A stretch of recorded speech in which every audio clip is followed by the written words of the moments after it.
જીવ પ્રાણી માત્રને સુખ જોઈએ છે, બાહ્ય સુખ જોઈએ છે, આંતરિક સુખ જોઈએ છે. બહારથી ગમે એટલો સુખી હોય પણ હૃદયથી જો સુખી ના હોય,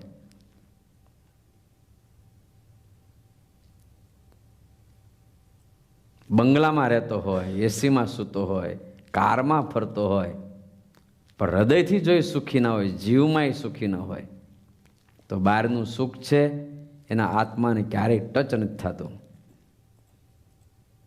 ક્યારેય નહીં.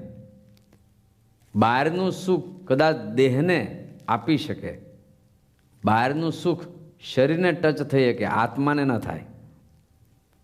અને આત્મા માટે અંતરનું સુખ જોઈએ. અને સુખ ત્યારે જ આવે કે એના અંતઃશત્રુઓ નાશ પામે. અને અંતઃશત્રુઓને નાશ કરવાનું સાધન સાંખ્ય વિચાર. આપણે ધારણા પારણા કરીએ, ચાંદ્રાયણ કરીએ, યાત્રા કરીએ, જપ કરીએ, પણ જો સાંખ્ય વિચાર જો ન હોય તો જોઈએ એવું સુખ આપણને ના આવે.